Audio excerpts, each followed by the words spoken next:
podemos iniciar, ustedes me indican. Ya pudimos conectarnos. Discúlpenos. Hubo un problema acá, una falla técnica.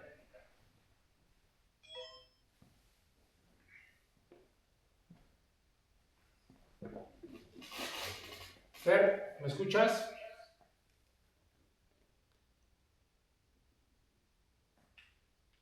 Hola, Fer. Gracias, Fer. Gracias. Discúlpenme, es que tenemos una falla técnica, pero ya estamos conectados. ¿Pueden poner su imagen, por favor? Vamos a dar inicio, por favor. Maestro Vladimir, ¿estarás ahí? Discúlpanos, apenas... Discúlpanos. Pues vamos a dar inicio, maestro. Vamos a... Saludos, maestro, buenas noches, un abrazo. Perfecto. Pues vamos a dar inicio. Tenemos a la mano, no estamos transmitiendo en ninguna página, voy a empezar a transmitir desde la página que tenemos del despacho. Ya estás grabando, ¿verdad? Ya empezaron las grabaciones. El audio que traemos acá se escucha acá, ¿verdad? Sí. ¿No se escucha en la televisión? No. ¿Televisión? Perfecto. Vamos a dar inicio. Tenemos el control. El control. Ayúdame con el control, ¿no? Por favor. A ver si puedes subir el audio. Vamos a dar inicio. ¿Podemos usar audio? ¿Alguien me puede hablar, por favor, para verificar mi audio? Fuerte y claro, maestro, fuerte y claro. Perfecto. Bien. Hola, ¿me escuchan? Bien. Vamos a dar inicio. No tenemos la conexión del audio a la pantalla, pero ya tenemos la imagen. Vamos a dar inicio, compañeros. Vamos a empezar a transmitir. Voy a empezar a generar una transmisión desde la página que tenemos del despacho.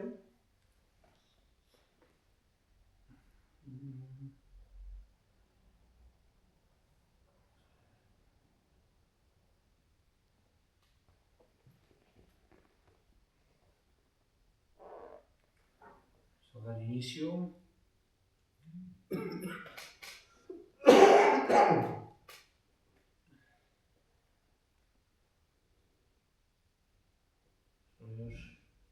Anuncios, transmisión.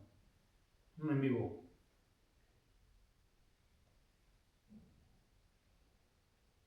Cambiar.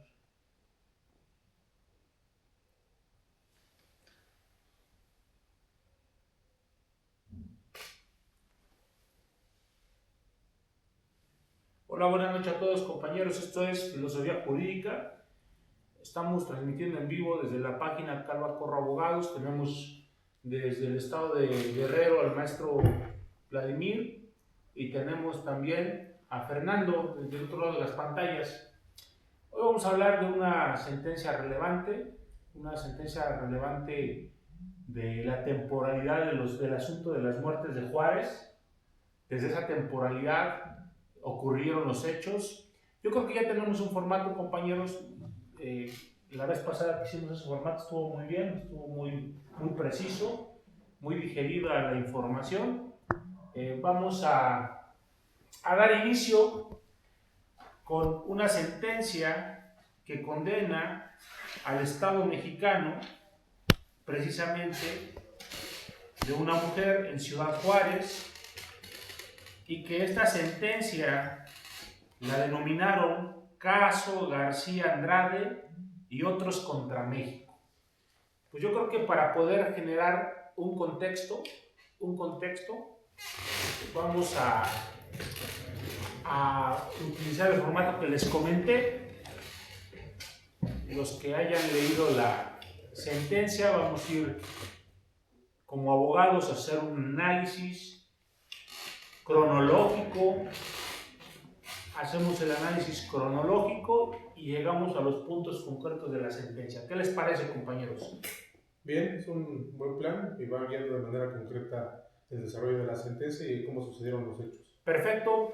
Hoy no contamos con la presencia del maestro Torralba. Hace 8 días tuvimos un problema, por cuestión de trabajo no pudimos transmitir, nos trasladamos a la ciudad de Orizaba y de regreso nos tardamos más de 5 horas de Orizaba a Puebla por el tráfico, ya no llegamos y el día de hoy estamos cumpliendo con ese objetivo del día domingo de la semana pasada, que es técnicamente cuando podemos hacer este tipo de transmisiones y este tipo de pláticas. Pues vamos a dar inicio, maestro Albino, con el contexto. Cuéntanos, ¿cuál es el contexto de este asunto? Gracias, un gusto saludarlos, maestro Vladimir, maestro Fernando, doctor Israel, desde Calva Corro Abogados. Es un gusto nuevamente compartir alguna reflexión que se suscita en relación a esta sentencia, caso Lilia Alejandra García Andrade y otros contra México. Pues el contexto se suscita en la ciudad de Ciudad Juárez, en Chihuahua.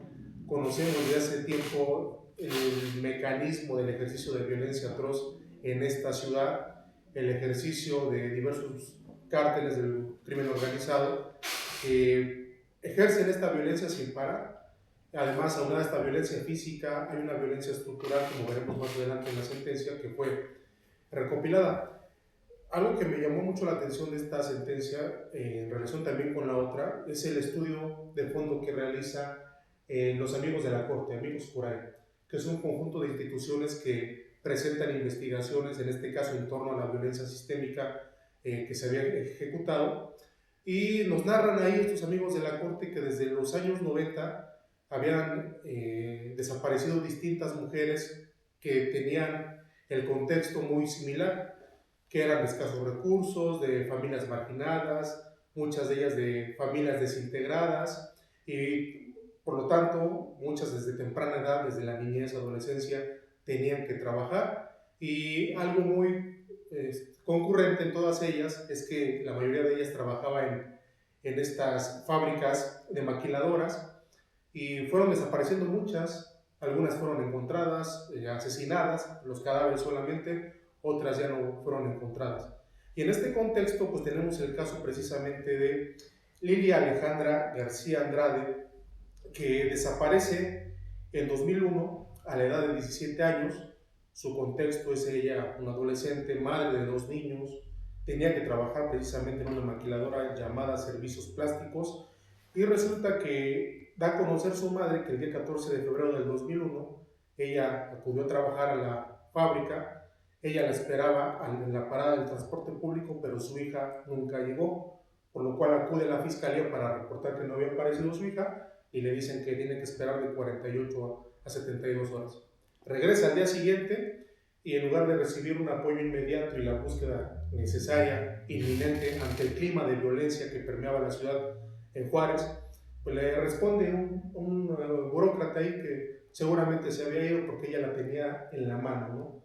Señora, usted su hija se fue porque usted la tenía de la mano. Entonces, a pesar de que hacen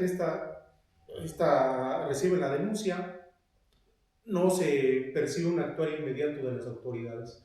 5 días después, una testigo percibió que dentro de un coche, aparecen nada más sus iniciales de la testigo, dentro de un coche se escuchó gritos más de las 10 de la noche, lo cual la pone alerta, observa qué ocurre dentro del automóvil y ve que se están jaloneando, saca unos binoculares y observa que precisamente está una mujer que la están jaloneando.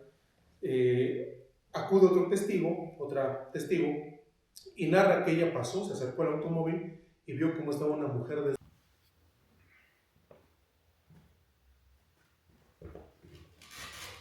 Fer, ¿me escuchas?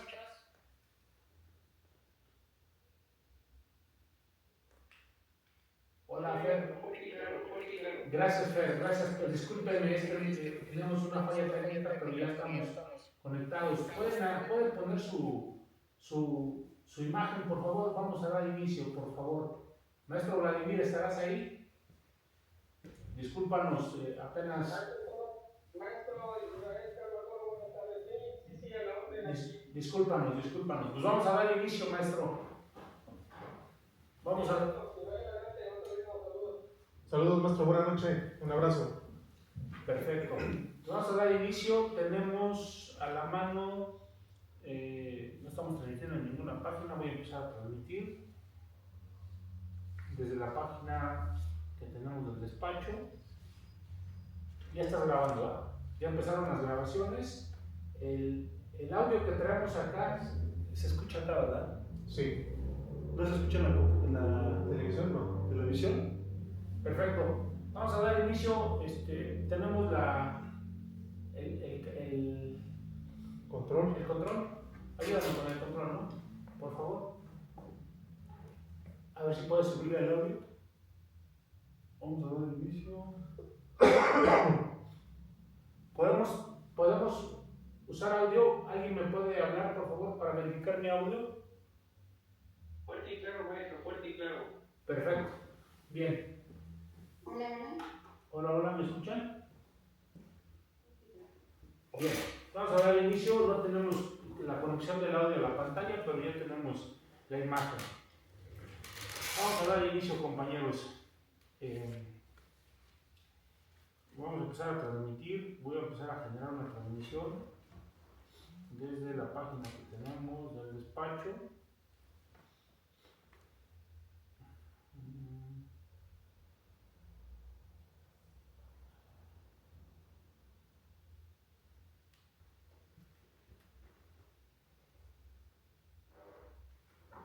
Vamos a dar inicio.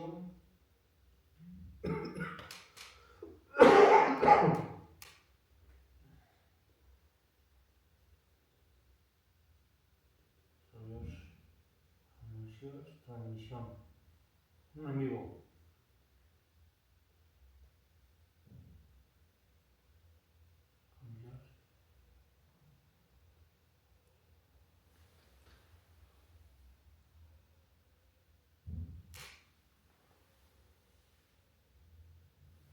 Hola, buenas noches a todos, compañeros. Esto es Filosofía Jurídica.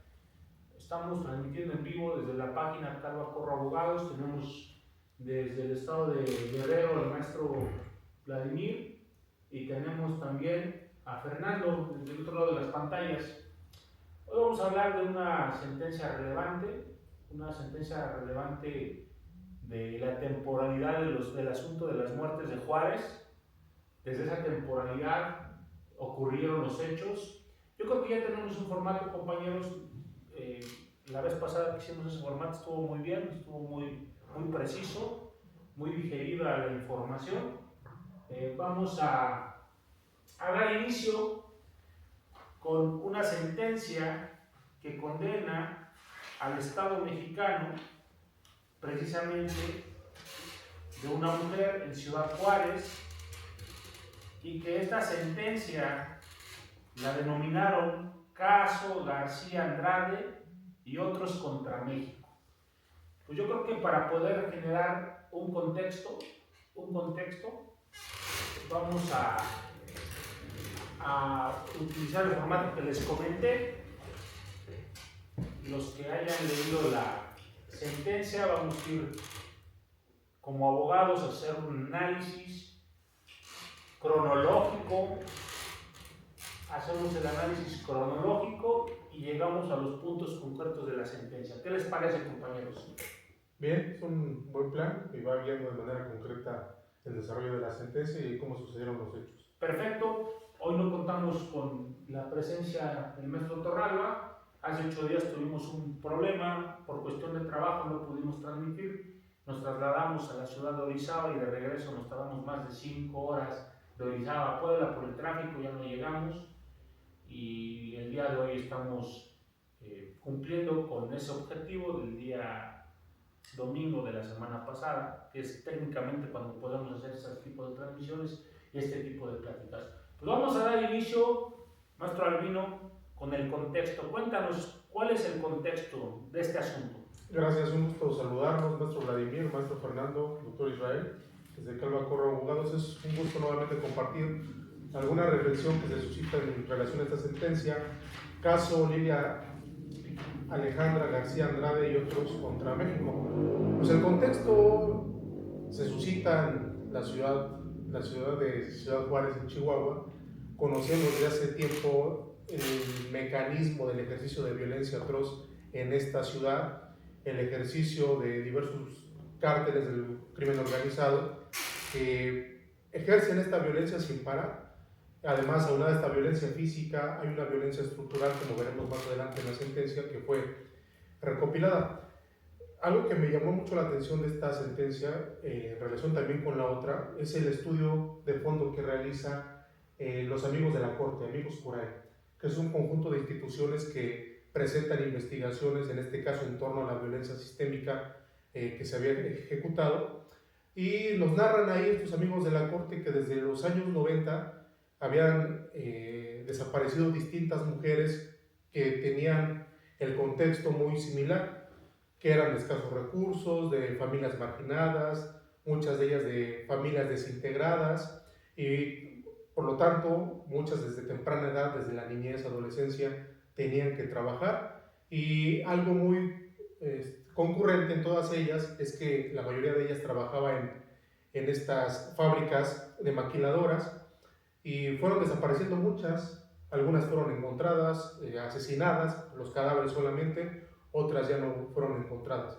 Y en este contexto pues tenemos el caso precisamente de Lidia Alejandra García Andrade, que desaparece en 2001 a la edad de 17 años. Su contexto es ella, una adolescente, madre de 2 niños, tenía que trabajar precisamente en una maquiladora llamada Servicios Plásticos, y resulta que da a conocer su madre que el día 14 de febrero del 2001 ella acudió a trabajar a la fábrica. Ella la esperaba en la parada del transporte público, pero su hija nunca llegó, por lo cual acude a la fiscalía para reportar que no había aparecido su hija, y le dicen que tiene que esperar de 48 a 72 horas. Regresa al día siguiente, y en lugar de recibir un apoyo inmediato y la búsqueda necesaria, inminente, ante el clima de violencia que permeaba la ciudad en Juárez, pues le responde un desnudo y la estaban golpeando, lo que aparentemente daba a representar que era un ataque de violación constante. Llaman a la policía, la primer testigo llama a la policía y les dicen que van a mandar una patrulla. Sin embargo, la patrulla no llegó. Vuelve a realizar otra llamada porque ya tenían certeza de que estaba ocurriendo un ataque sexual en contra de esta mujer que estaba en el coche. Y cuando llega la policía, pues ya no hay absolutamente nadie. El caso es que 2 días después encuentran el cuerpo de esta chica a 500 metros de donde la habían reportado estas testigos. Bien, muy bien, muy bien. Vamos con el contexto de lo que ocurre. Vemos la negligencia del Estado mexicano, de las autoridades. Algo que quieras comentar, maestro Vladimir, acerca del contexto de esta adolescente, madre. Sí, nada más pues para precisar, efectivamente, la Corte Interamericana al inicio de exponer estos hechos que acaba de referir el maestro Albino, parte con la precisión que toman en cuenta que el Estado mexicano ya fue condenado y que derivado a que es una ciudad sobre esos hechos fronteriza, existe un flujo migratorio tremendo, así como también existe el grupo delincuenciales que parten sobre estos hechos, estos factores que concluyen determinantemente a la precisión que acaba de dar el maestro Albino. Gracias, maestro Vladimir. ¿Algo que quieras comentar acerca del contexto, por favor, Fernando, de la adolescente madre? No, de hecho, me quiero retroalimentar por medio de tu plática, que en algún momento no tuve la oportunidad de bajar la documental que vieron, por lo cual quiero aportar mis conocimientos al último. Mi opinión, por favor. Perfecto, con mucho gusto, Fernando. Bien, hablando un poquito del contexto de esta joven madre, 17 años, tenía 17 años, tiene 2 hijos, uno apenas va a cumplir 1 año, el otro, el más grande, casi tiene 2 años. Al parecer, si no mal recuerdo, su mamá es maestra, pero acá hay un problema que incluso el Estado mexicano no ha dado solución a las madres adolescentes, a las niñas que tienen hijos, o sea, desde los 15 años, desde los 13 años, con 2, 3 hijos antes de ser mayores tener la mayoría de edad. Es un problema que está generalizado en el país, que la sentencia no analiza. Pero nos estamos percatando bajo este contexto y bajo lo que observamos a nivel nacional, que esta problemática se ha hecho algo normal, ¿no? Hay una normalización por parte del Estado mexicano en toda la estructura, y precisamente vemos el contexto de esta niña que ya no estudia, que ya no se puede desarrollar, que incluso tiene problemas con su pareja, por eso regresa a la casa de su mamá, que tiene 2 hijos que alimentar, y que en este contexto que tenemos en los 90, 91, cuando se da el tema del caso algodonero, que es similar, ocurrió lo mismo, es la misma narrativa. O sea, en el caso algodonero condenan, y en este condenan, y se siguen dando casos igual, bajo las mismas circunstancias. La adolescente madre, sale de su casa a trabajar a una fábrica textilera, toma el camión y la madre la espera, que supongo era la que cuidaba a los niños, y ya no regresa. Y precisamente por las condiciones que tiene la madre, es decir, la madre es la que se encarga de los nietos, ese día su hija no llega, y hasta el día siguiente tiene la oportunidad de poder acudir, porque ahí hablan de una policía de investigación, la policía ministerial, quiero entender, o policía municipal, y acuden también al Ministerio Público, y las trabas que generan. Para generar una denuncia, tiene que pasar 72 horas. La negativa al acceso a la administración de justicia pronta, en donde en este tipo de delitos y en este tipo de acontecimientos en contra de mujeres y en contra de cualquier persona que se le priva de libertad, estos minutos a partir de la desaparición son sumamente importantes para localizarlos con vida. Esto es la acción que el Estado omite para cumplir con sus obligaciones. Y yo creo que si nosotros también analizamos el caso algodonero, que también lo vamos a hacer, iniciamos por las últimas sentencias en donde el Estado mexicano es condenado, es decir, apenas el mes de diciembre, que condenan que notifican la condena del Estado mexicano de las 2 sentencias, de la que leímos la etapa pasada y esta, son las últimas 2 sentencias. Entonces, entendemos que este contexto, y vuelvo a citar a García Rodríguez, en todas las familias, o es muy recurrente a nivel nacional. Personas que posiblemente ni siquiera ganen el salario mínimo, que se encargan de mantener a sus hijos y que no los pueden cuidar porque tienen que ir a trabajar.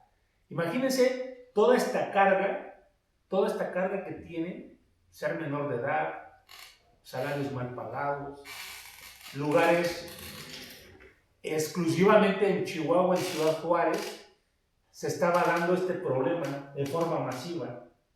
Y a pesar de que se estaba dando en forma masiva, y yo creo que a la par ha de haber muchos asuntos, porque fueron muchas desaparecidas, que llegaron con policías, que llegaron con ministerios públicos y les dijeron: señora, tiene que pasar 72 horas.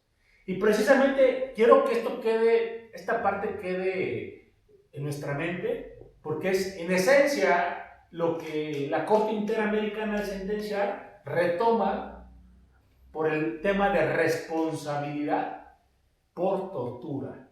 Bueno, vamos a continuar con este contexto.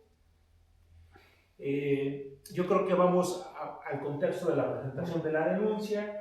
¿Qué ocurre? La mamá es víctima, es revictimizada, el papá no le quieren reconocer la calidad de víctima, la Corte Interamericana lo reconoce, y yéndonos un poquito más atrás, cómo la mamá de esta joven adolescente sufre dos eventos por la... Un burócrata ahí que seguramente se había ido porque ella la tenía en la mano, ¿no? Señora, usted, su hija se fue porque usted la tenía en la mano.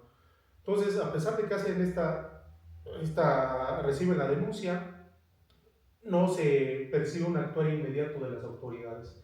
5 días después, una testigo percibió que dentro de un coche, aparecen nada más sus iniciales de la testigo, dentro de un coche se escuchó gritos más de las 10 de la noche, lo cual le pone alerta, observa qué ocurre dentro del automóvil y ve que se están jaloneando, saca unos binoculares y observa que precisamente está una mujer que la están jaloneando.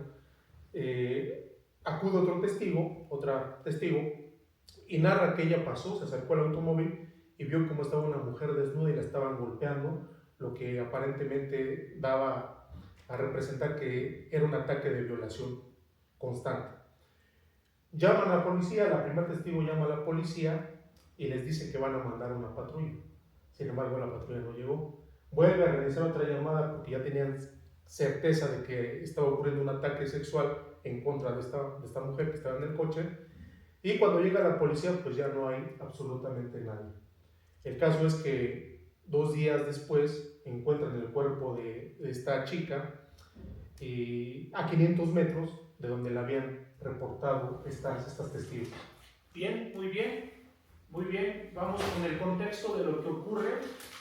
Vemos la negligencia del Estado mexicano, de las autoridades. Algo que quieras comentar, maestro Vladimir, acerca del contexto de esta adolescente, madre. Sí, nada más pues para precisar, efectivamente, la Corte Interamericana al inicio de exponer estos hechos que acaba de referir el maestro Albino, parte con la precisión que toman en cuenta que el Estado mexicano ya fue condenado y que derivado a que es una ciudad sobre esos hechos fronteriza, existe un flujo migratorio tremendo, así como también existen grupos delincuenciales y que parten sobre esos hechos, estos factores que confluyen determinantemente a la precisión que acaba de dar el maestro Albino. Gracias, maestro Vladimir. ¿Algo que quieras comentar acerca del contexto, por favor, Fernando, de la adolescente madre? No, de hecho, me quiero retroalimentar por medio de tu plática, que en algún momento no tuve la oportunidad de bajar la documental que vieron, por lo cual quiero aportar mis conocimientos al último. ¿Cuál es mi opinión, por favor? Perfecto, con mucho gusto, Fernando. Bien, hablando un poquito del contexto de esta joven madre, 17 años, tenía 17 años, tiene 2 hijos, uno apenas va a cumplir 1 año, el otro, el más grande, casi tiene 2 años. Al parecer, si no mal recuerdo, su mamá es maestra, pero acá hay un problema que incluso el Estado mexicano no ha dado solución a las madres adolescentes, a las niñas que tienen hijos, o sea, desde los 15 años, desde los 13 años, con 2, 3 hijos antes de ser mayores, tener la mayoría de edad. Es un problema que está generalizado en el país, que la sentencia no analiza.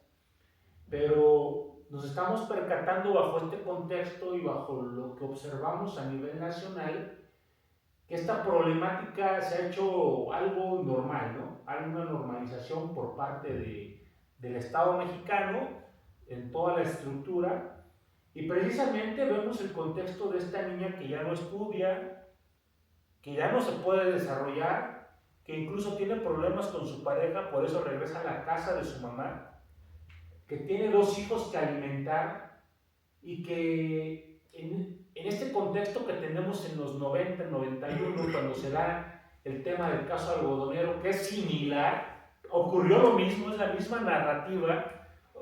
O sea, en el caso algodonero condenan y en este condenan y se siguen dando casos igual, bajo las mismas circunstancias. la adolescente madre, sale de su casa a trabajar a una fábrica textilera, toma el camión y la madre la espera, que supongo era la que cuidaba a los niños, y ya no regresa. Y precisamente por las condiciones que tiene la madre, es decir, la madre la que se encarga de los nietos, ese día su hija no llega. Y hasta el día siguiente tiene la oportunidad de poder acudir, porque hay ahora una policía de investigación, la policía ministerial, quiero entender, o policía municipal. Y acuden también al Ministerio Público. Y las trabas que generan. Para generar una denuncia, tienen que pasar 72 horas. La negativa al acceso a la administración de justicia pronta, en donde en este tipo de delitos y en este tipo de acontecimientos en contra de mujeres y en contra de cualquier persona que se le priva de libertad, estos minutos a partir de la desaparición son sumamente importantes para localizarlos con vida. Esto es la acción que el Estado omite para cumplir con sus obligaciones. Y yo creo que si nosotros también analizamos el caso algodonero, que también lo vamos a hacer, iniciamos por las últimas sentencias en donde el Estado mexicano es condenado, es decir, apenas el mes de diciembre, que condenan que ratifican la condena del Estado mexicano de las dos sentencias, de la que leímos la etapa pasada y esta, son las últimas dos sentencias. Entonces, entendemos que este contexto, y vuelvo a citar a García Rodríguez, en todas las familias, o es muy recurrente a nivel nacional. Personas que posiblemente ni siquiera ganen el salario mínimo, que se encargan de mantener a sus hijos y que no los... La búsqueda de su hija. Pues vamos a continuar con esta etapa. Maestro Vladimir, adelante, te escuchamos.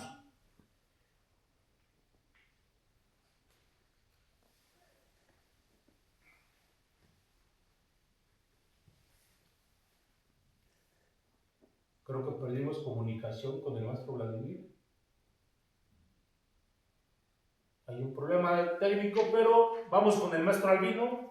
Claro, para continuar con la cronología. Sí, a partir de que se encuentra el cuerpo de Lilia, estamos hablando que fue el 21 de febrero de 2001, se hizo la necropsia y se determinó que la causa de muerte había sido por asfixia por estrangulamiento mecánico.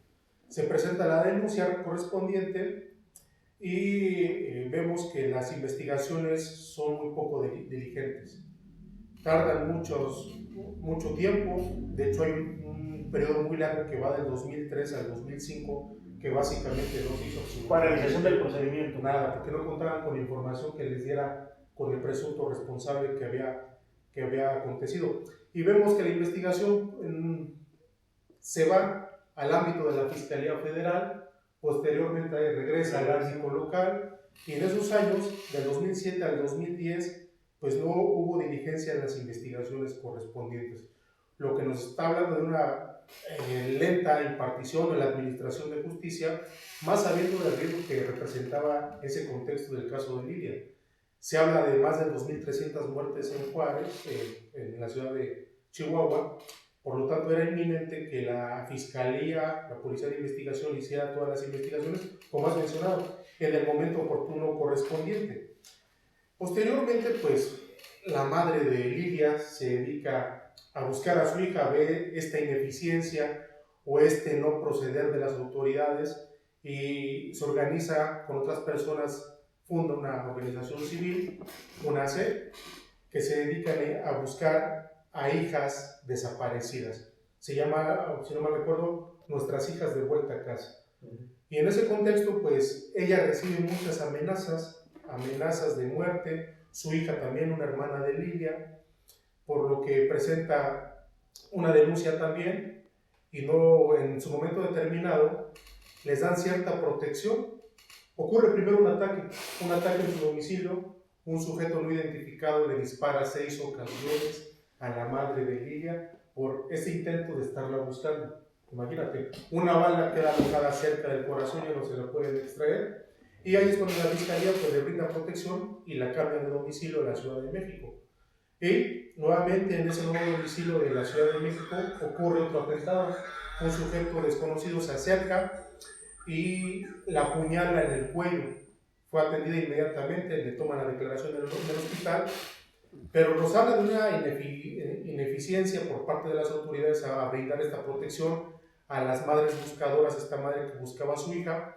Y en el ámbito de la investigación de Lilia, pues aunque tenemos distintos atropellos, paralizaciones en la investigación, en un momento determinado se va a investigar un sujeto que se le relaciona con la muerte de 3 adolescentes también, porque cuando hicieron el levantamiento de cadáver y la necropsia de ley, le sacaron 50 muestras vaginales de líquido seminal a Lilia y correspondía a la identificación de muestras de ADN con otras 3 niñas que habían sido asesinadas de la misma manera, levantadas, golpeadas, violadas constantemente, pero al final de cuentas como que no ocurre la cotejación adecuada porque, como pasa en muchos casos, la preservación del hecho criminal no se protegió de manera adecuada. Cadena de custodia. No hubo una cadena de custodia adecuada, por lo que, por la insistencia de la madre, se ordena un cepillado porque su hija fue encontrada en una colcha, se ordena el cepillado de la colcha para tener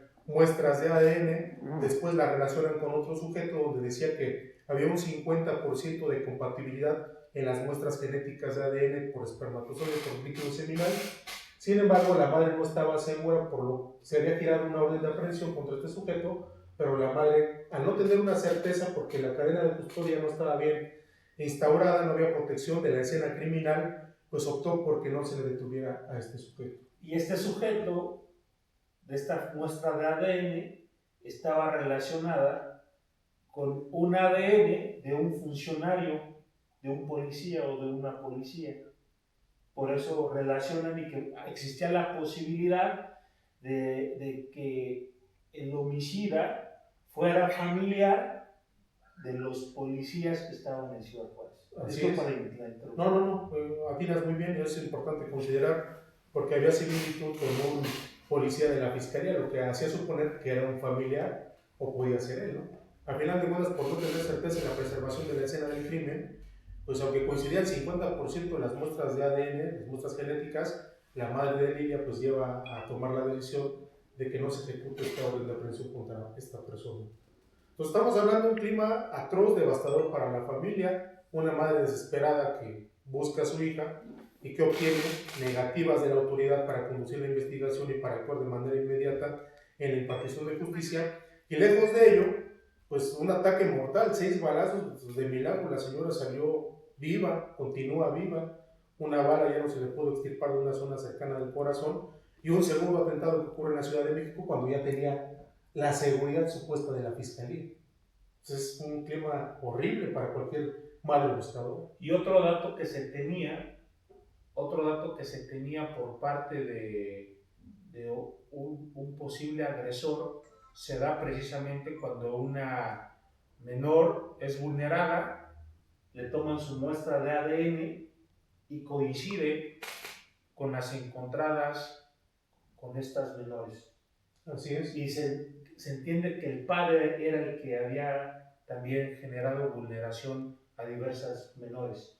Acá hay un tema importante porque, de acuerdo a la temporalidad que se vive, es la excusa que el Estado mexicano tiene o que se puede observar por no contar con los especialistas.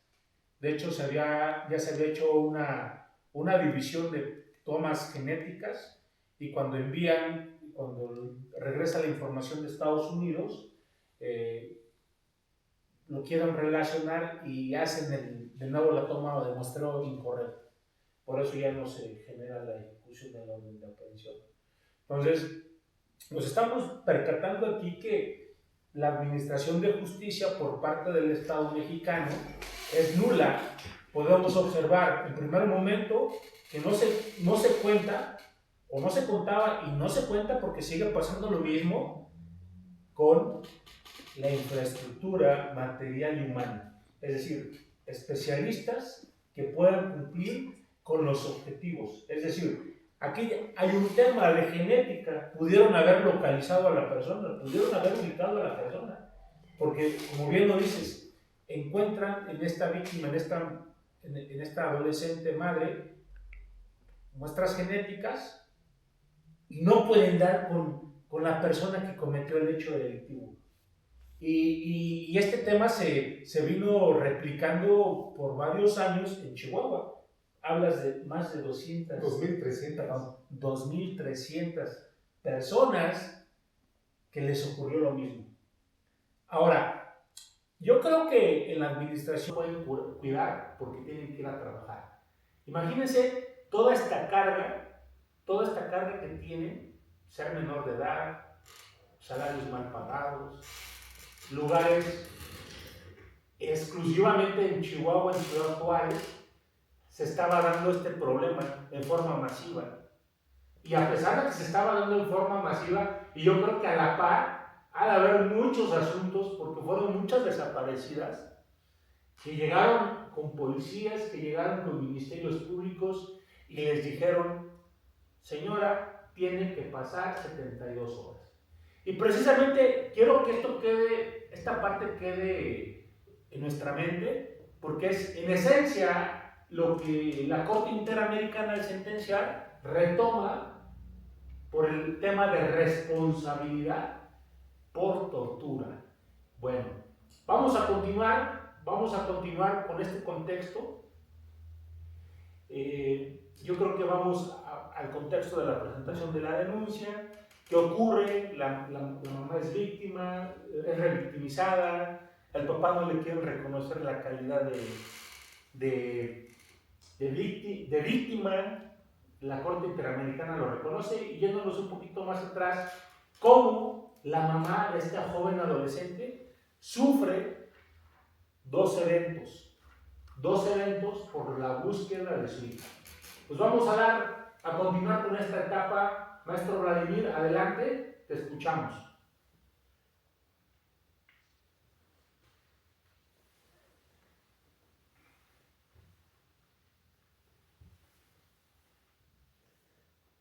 Creo que perdimos comunicación con el maestro Vladimir. Hay un problema técnico, pero vamos con el maestro Albino.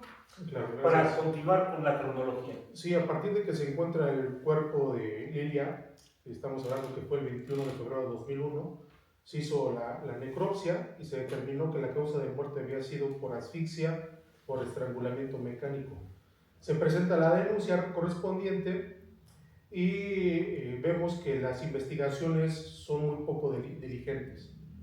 Tardan mucho tiempo, de hecho hay un periodo muy largo que va del 2003 al 2005 que básicamente no se hizo absolutamente paralización del procedimiento. Nada, porque no contaban con información que les diera con el presunto responsable que había acontecido. Y vemos que la investigación se va al ámbito de la Fiscalía Federal, posteriormente regresa al ámbito local, y en esos años, del 2007 al 2010, pues no hubo diligencia en las investigaciones correspondientes, lo que nos está hablando de una lenta impartición de la administración de justicia, más sabiendo del riesgo que representaba ese contexto del caso de Lilia.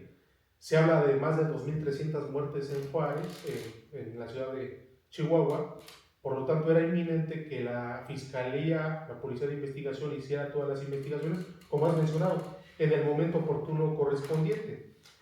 Posteriormente, pues, la madre de Lilia se dedica a buscar a su hija, ve esta ineficiencia o este no proceder de las autoridades y se organiza con otras personas, funda una organización civil, una AC, que se dedican a buscar a hijas desaparecidas.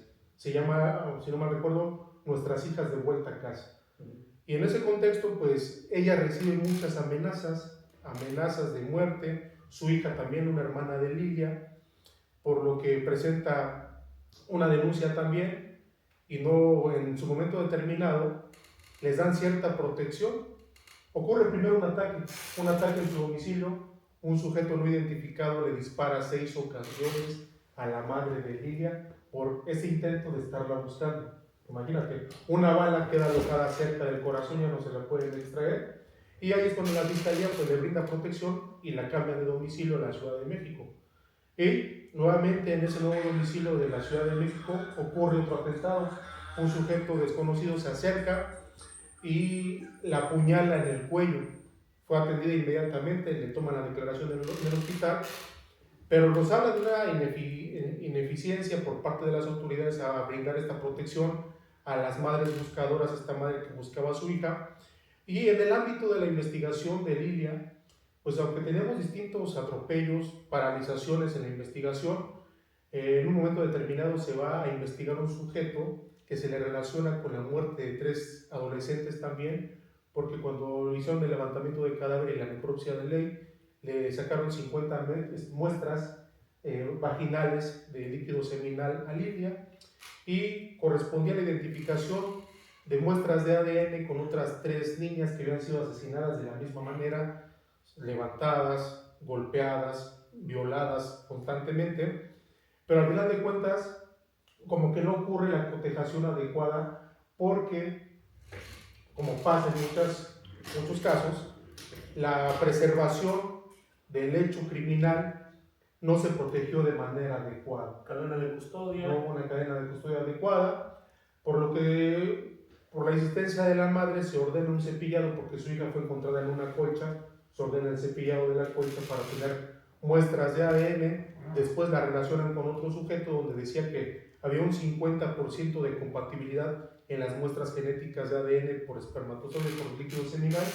Sin embargo, la madre no estaba segura, por lo que se había girado una orden de aprehensión contra este sujeto, pero la madre, al no tener una certeza, porque la cadena de custodia no estaba bien instaurada, no había protección de la escena criminal, pues optó por que no se le detuviera a este sujeto. Y este sujeto, de esta muestra de ADN, estaba relacionada con un ADN de un funcionario, de un policía o de una policía. Por eso relacionan y que existía la posibilidad de que el homicida fuera familiar de los policías que estaban en Ciudad Juárez. Así es. No, atinas muy bien y eso es importante considerar porque había similitud con un policía de la fiscalía, lo que hacía suponer que era un familiar o podía ser él, ¿no? A final de cuentas, por no tener certeza en la preservación de la escena del crimen, pues aunque coincidían 50% las muestras de ADN, las muestras genéticas, la madre de Lilia pues lleva a tomar la decisión de que no se ejecute esta orden de aprehensión contra esta persona.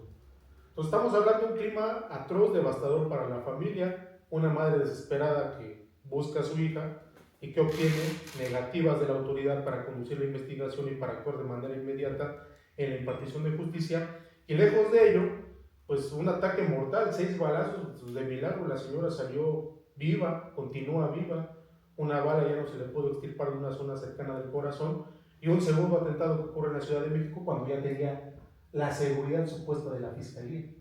Entonces es un clima horrible para cualquier madre buscadora. Y otro dato que se tenía por parte de un posible agresor se da precisamente cuando una menor es vulnerada, le toman su muestra de ADN y coincide con las encontradas con estas menores. Así es. Y sector de justicia en México estamos muy atrasados. Es decir, los funcionarios no cumplen con su trabajo. Pareciera que únicamente están solamente por el nombre de la función que tienen, pero en sus obligaciones no están haciendo la actividad de trabajo. Partiendo desde el primer día que desaparece esta joven, la madre el día siguiente se dirige con un policía investigador y a este policía investigador le dice que por la presión que tenía por la madre, por eso se fue y posiblemente se había regresado con el papá de sus hijos, y cuando acude al Ministerio Público le dicen no podemos actuar porque el protocolo nos dice que tienen que pasar 72 horas. Días después, esta persona observa cómo una menor es violentada, llama a la policía tarda y cuando llegan ya no hay nada. No hay investigación. Y la burla, ubicaban un carro blanco ahí, la burla, ¿cuál fue la burla? Que a casi 500 metros del lugar donde ocurrió el hecho, donde había denunciado un ciudadano, encuentran el cadáver.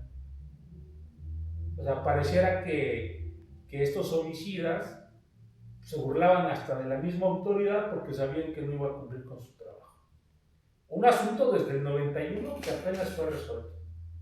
Entonces, yo creo que muchas personas en México que piden justicia se dan cuenta que cuando se acude a los órganos de administración de justicia, son ellos, los funcionarios, los que interrumpen la investigación. Y ocurre todavía, ocurre, porque nosotros nos dedicamos como despacho a ser asesores jurídicos, a generar actos de investigación, a proponer actos de investigación, y el Ministerio Público nos dice, pues es que tú tienes que justificar, es que tú tienes que probar, cuando la conducción y la debida diligencia del que investiga es el funcionario. El funcionario tiene la obligación, tiene la estructura para cumplir con estos objetivos del sistema que ahora nos rige. Y del anterior también, porque son los encargados de investigar, verificar y corroborar. Precisamente cumplir con los objetivos constitucionales que establece la Constitución, que el delito no quede impune, que proteger al inocente y la reparación del daño. O sea, no están cumpliendo con sus obligaciones. Pareciera que lo que estamos contando fuera algo excepcional cuando la realidad es que ocurre a diario, ocurre en cualquier acto de investigación, ocurre en todo el espacio geográfico del país. Pues vamos a continuar, tenemos ahora ya la parte toral de la sentencia. De la sentencia vamos a hablar de la sentencia. Precisamente el Estado mexicano asume cierta responsabilidad, como ocurrió en el análisis de la pasada sentencia, pero pareciera que estamos en una audiencia con un Ministerio Público que está pidiendo, en la audiencia inicial, se vincula a una persona y a su vez dice que él protege al inocente, cuando en realidad quieren que, en este caso, se quede encerrada una persona. Es una total contradicción lo que quiero decir con esto. ¿Por qué? Porque cuando el Estado mexicano, hablando nuevamente y retomamos, quien contesta esta sentencia es el actual gobierno morenista, y se quiere ir con cuestiones leguleyas.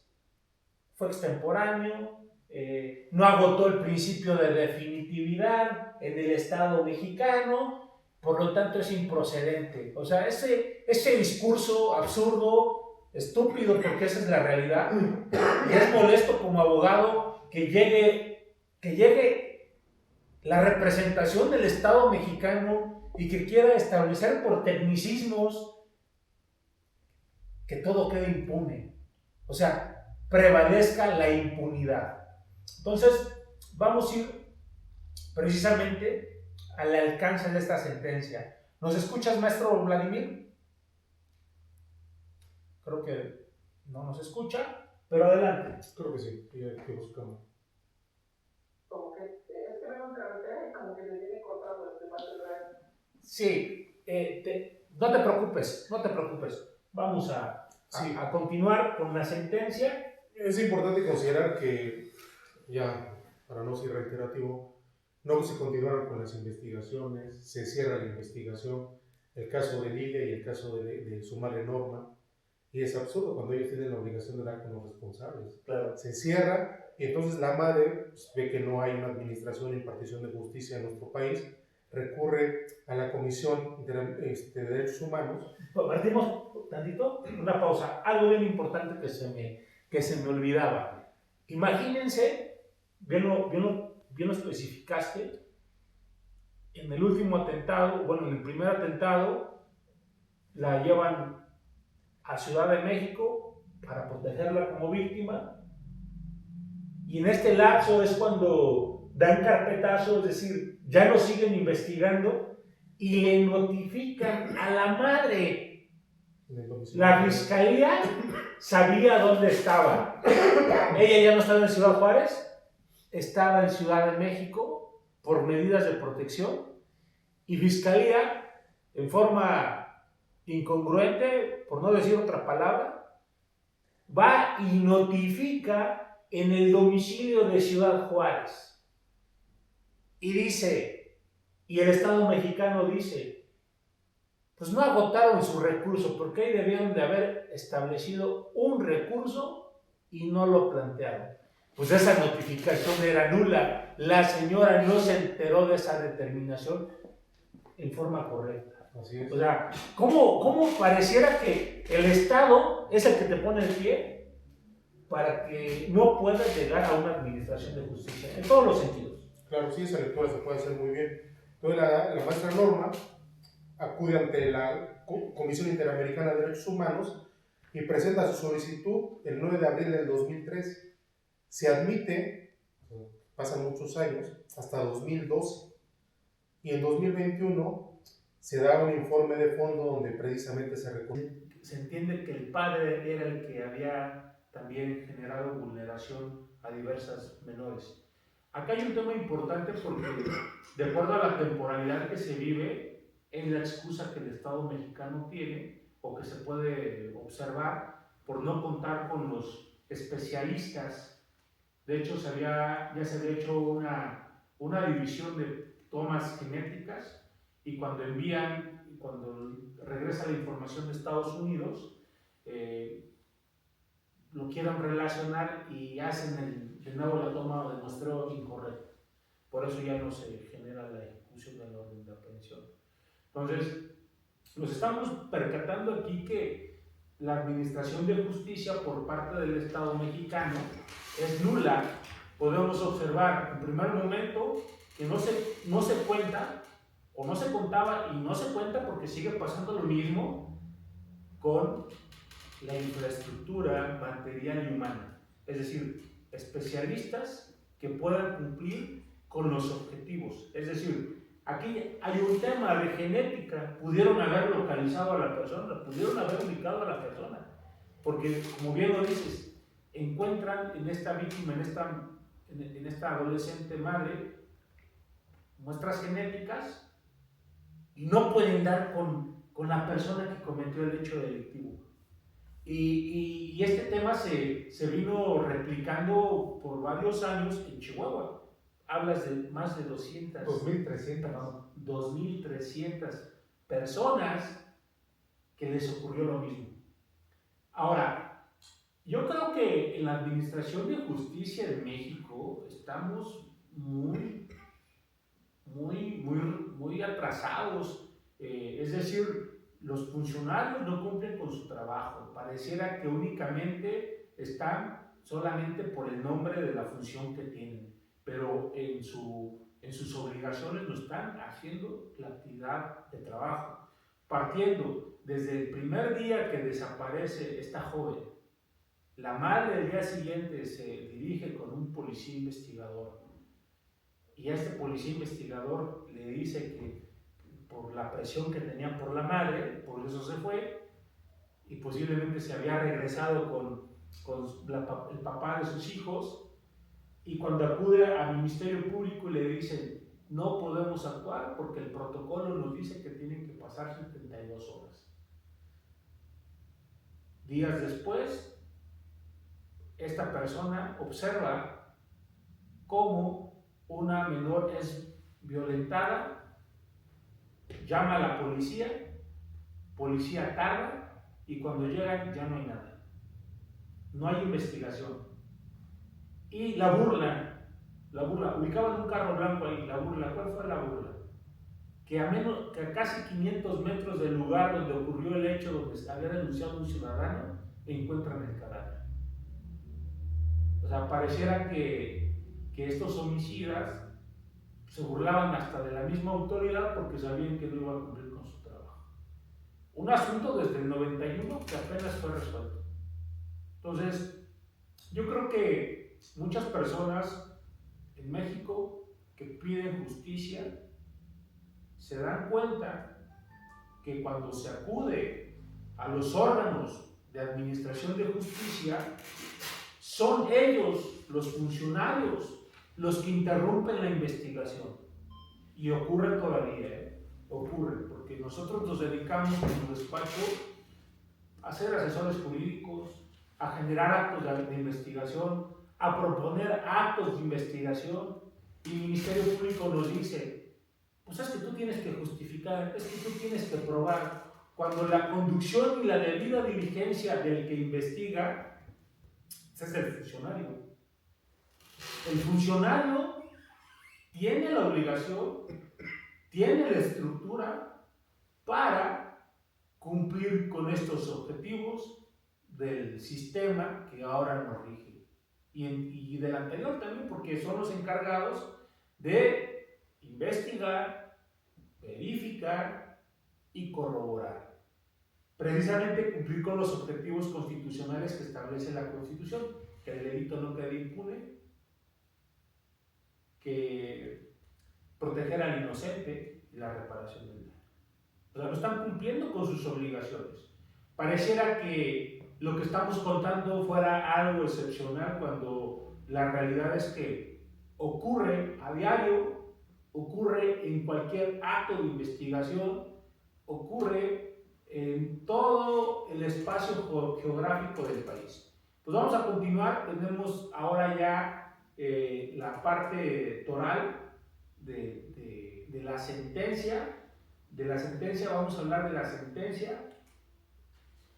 Precisamente el Estado mexicano asume cierta responsabilidad, como ocurrió en el análisis de la pasada sentencia, pero pareciera que estamos en una audiencia con un Ministerio Público que está pidiendo en audiencia inicial se vincula a una persona y a su vez dice que él protege al inocente, cuando en realidad quieren que, en este caso, se quede encerrada una persona. Es una total contradicción lo que quiero decir con esto.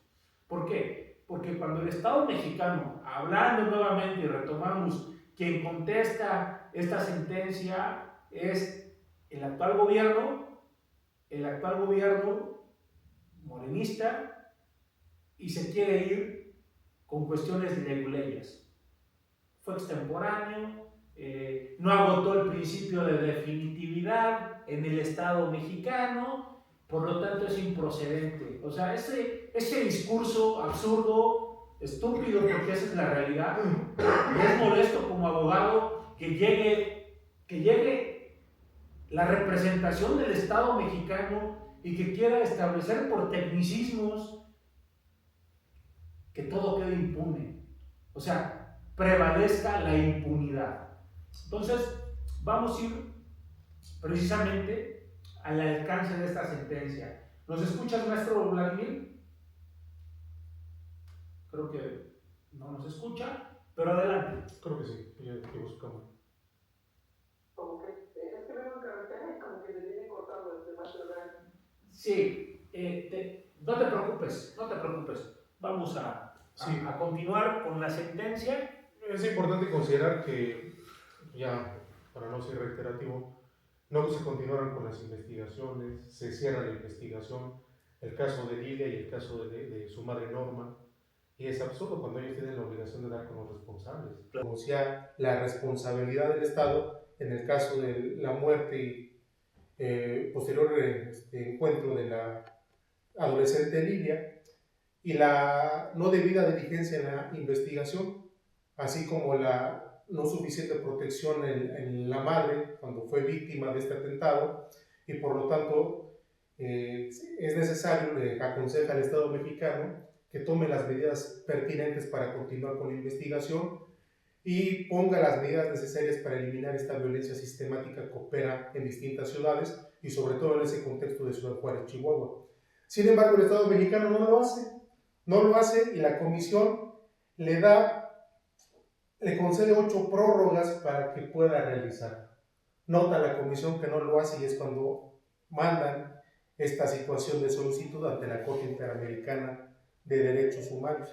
Y entonces resuelve, lo trae la Corte en el 2023 y recién resolvió en 2025. De los puntos fundamentales, algo que peleaba el Estado mexicano, que has apuntado muy bien, quien lo litigó fue el gobierno actual, que no era responsable por la situación de tortura equiparada con la violación sistemática y constante que recibió Lilia, porque había sido un particular. Entonces el Estado, en el caso de la señora Ernestina, como fue un miembro del ejército, pues sí era responsable. Pero aquí argumenta que no era responsable porque fue un particular. Claro. Entonces, ¿qué? Adelante. Su análisis, muy corto, yo creo para justificar, pero parece que esto impera en todos los tribunales. Es decir, parece que los funcionarios en México fueron a la misma escuela o alguien los está capacitando para decir estas burradas. Es decir, encuadrar una figura de tortura y decir no puede haber tortura porque quien cometió el homicidio fue un particular. Adelante, perdón. Entonces, ¿qué dice ahí la Corte Interamericana de Derechos Humanos? Resuelve que el Estado es responsable porque conocía de manera previa, incluso había la sentencia del caso algodonero, de esa violencia sistemática que se vive en Ciudad Juárez contra las mujeres, en este contexto de trabajadoras que salen a la maquila y muchas de ellas ya no regresan, no encuentran sus cadáveres, solamente violadas. Sabía y era inminente que hubiera actuado diligentemente en ese momento que la madre reportó que su hija no había vuelto a casa. Entonces, si es responsable, determina que sí es responsabilidad. Y en este sentido, pues condena que el Estado es responsable por la violación a los derechos de la vida, a la integridad personal, a no ser sometido a tortura y a la libertad personal, de la protección de la niñez y la igualdad reconocidos en diversos artículos de los cuales México es parte en diversas organizaciones de derechos humanos y de documentos que nos confieren esta facultad en el artículo 1 constitucional. También el Estado es responsable por la violación de los derechos a las garantías judiciales y a la protección judicial y a la igualdad, en este caso, tanto para la hija Lilia como para la madre Norma, a no darle la debida protección judicial y darle paso a las investigaciones necesarias. El Estado es responsable por la violación a los derechos a las garantías judiciales y a la protección judicial. Asimismo, es responsable por la violación al derecho a la verdad. En este caso, nunca se continuó con las investigaciones para conocer la verdad. Se archiva la carpeta y ya el Estado no tiene ningún reparo en buscar y dar con los responsables de la violación y la muerte del caso de Lilia. El Estado es responsable por la violación a los derechos de la integridad personal, a la protección de la familia. La madre ya había denunciado que la hermana de Lilia había sido objeto de amenazas cuando fundan esta organización de madres buscadoras porque querían de vuelta a sus hijos a casa. También el Estado es responsable por la violación a los derechos de la niñez, reconociendo como víctimas a los hijos, a los 2 hijos que dejó huérfanos y desamparados Lilia en su contexto familiar. El Estado, por lo tanto, debe retomar las investigaciones, conducirlas diligentemente y dar con los responsables que raptaron, torturaron, violaron y mataron a Lilia en ese año de 2001. Entonces aquí ya la Corte Interamericana le fija un plazo, como es constante, pues un periodo de 1 año para que rinda un informe correspondiente y le obliga al Estado mexicano a que en un acto público reconozca esta responsabilidad y pida disculpas a las víctimas. muy bien el contexto de la sentencia. Yo creo que esta sentencia marca un precedente muy importante. Ya hace un momento les comenté que pusieran mucha atención en la omisión de la autoridad. En la omisión de la autoridad, en no actuar de acuerdo al contexto que también comentó el maestro Albino. Es decir, un lugar, Ciudad Juárez, casi 3,000 personas, 2,500, ¿no? 3,200. 3,200 personas. Este contexto era frecuente y el Estado mexicano no hizo nada. No investigó, no protegió la vida de la persona que había sido desaparecida y que todo arrojaba en forma razonable que estaba sufriendo violación y que iba a morir. Y precisamente por esta omisión, esta sentencia condena al Estado mexicano como solidariamente responsable por tortura. Precisamente en el análisis de la sentencia establece la Corte Interamericana, en el caso concreto, los aspectos que acabo de decir, para verificar si era o no responsable. Y precisamente bajo el contexto que se vive, entendemos que la autoridad no hizo nada. Pero acá hay algo también muy importante. La autoridad como institución fue condenada. Pero ¿qué va a pasar con las personas, con los funcionarios que no hicieron nada? Y bajo esta apertura, si el Estado mexicano fue condenado, sigue vigente la responsabilidad personal de estos funcionarios. Y yo creo que generando responsabilidades a las personas, se cierra y entonces la madre pues, ve que no hay una administración e impartición de justicia en nuestro país, recurre a la Comisión de Derechos Humanos. Partimos tantito, una pausa, algo bien importante que se me olvidaba. Imagínense, bien lo especificaste, en el último atentado, bueno, en el primer atentado, la llevan a Ciudad de México para protegerla como víctima, y en este lapso es cuando dan carpetazo, es decir, ya no siguen investigando y le notifican a la madre. La fiscalía sabía dónde estaba. Ella ya no estaba en Ciudad Juárez, estaba en Ciudad de México por medidas de protección, y fiscalía, en forma incongruente, por no decir otra palabra, va y notifica en el domicilio de Ciudad Juárez. Y dice, y el Estado mexicano dice, pues no agotaron su recurso, porque ahí debieron de haber establecido un recurso y no lo plantearon. Pues esa notificación era nula. La señora no se enteró de esa determinación en forma correcta. Así es. O sea, ¿cómo pareciera que el Estado es el que te pone el pie para que no puedas llegar a una administración de justicia? En todos los sentidos. Claro, sí, esa lectura se puede hacer muy bien. Entonces la maestra Norma acude ante la Comisión Interamericana de Derechos Humanos y presenta su solicitud el 9 de abril del 2003. Se admite, pasan muchos años, hasta 2012, y en 2021 se da un informe de fondo donde precisamente se reconocía la responsabilidad del Estado en el caso de la muerte y posterior encuentro de la adolescente Lilia, y la no debida diligencia en la investigación, así como la no suficiente protección en la madre cuando fue víctima de este atentado, y por lo tanto es necesario, le aconseja al Estado mexicano que tome las medidas pertinentes para continuar con la investigación y ponga las medidas necesarias para eliminar esta violencia sistemática que opera en distintas ciudades y sobre todo en ese contexto de Ciudad Juárez, Chihuahua.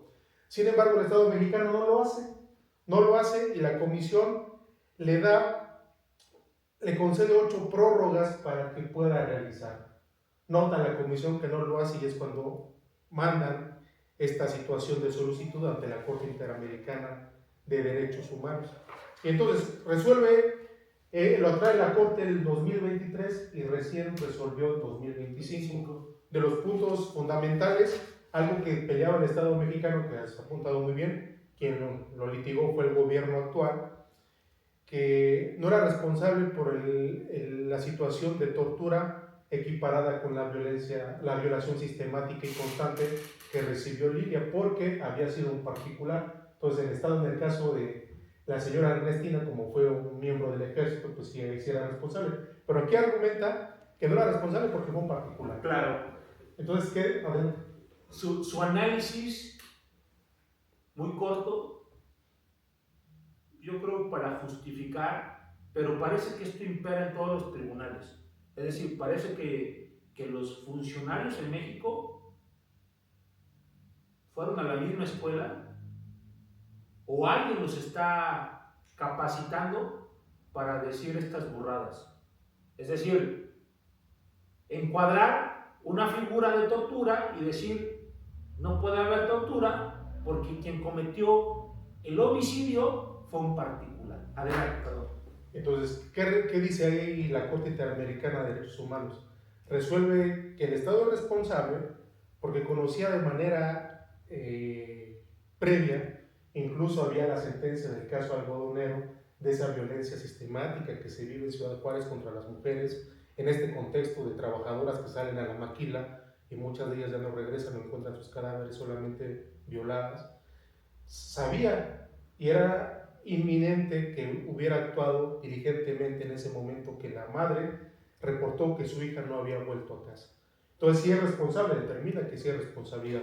Y en este sentido, pues condena que el Estado es responsable por la violación a los derechos de la vida, a la integridad personal, a no ser sometido a tortura y a la libertad personal, de la protección de la niñez y la igualdad reconocidos en diversos artículos de los cuales México es parte en diversas organizaciones de derechos humanos y de documentos que nos confieren esta facultad en el artículo 1 constitucional. También el Estado es responsable por la violación de los derechos a las garantías judiciales y a la protección judicial y a la igualdad, en este caso, tanto para la hija Lidia como para la madre Norma, a no darle la debida protección judicial y darle paso a las investigaciones necesarias. El Estado es responsable por la violación a los derechos a las garantías judiciales y a la protección judicial. Asimismo, es responsable por la violación al derecho a la verdad. En este caso, nunca se continuó con las investigaciones para conocer la verdad. Se archiva la carpeta y ya el Estado no tiene ningún reparo en buscar y dar con los responsables de la violación y la muerte del caso de Lilia. El Estado es responsable por la violación a los derechos de la integridad personal, a la protección de la familia. La madre ya había denunciado que la hermana de Lilia había sido objeto de amenazas cuando fundan esta organización de madres buscadoras porque querían de vuelta a sus hijos a casa. También el Estado es responsable por la violación a los derechos de la niñez y reconociendo como víctimas a los 2 hijos que dejó huérfanos y desamparados Lilia en su contexto familiar. El Estado, por lo tanto, debe retomar las investigaciones, conducirlas diligentemente y dar con los responsables que raptaron, torturaron, violaron y mataron a Lilia en ese año de 2001. Entonces aquí ya la Corte Interamericana le fija un plazo, como es constante, pues un periodo de 1 año para que rinda un informe correspondiente y lo obliga al Estado mexicano a que en un acto público reconozca esta responsabilidad y pida disculpas a las víctimas. Muy bien el contexto de la sentencia. Yo creo que esta sentencia marca un precedente muy importante. Ya hace un momento les comenté que pusieran mucha atención en la omisión de la autoridad. En la omisión de la autoridad, en no actuar de acuerdo al contexto que también comentó el maestro Albino. Es decir, un lugar, Ciudad Juárez, casi 3,000 personas, 2,500, ¿no? 3,200. 3,200 personas.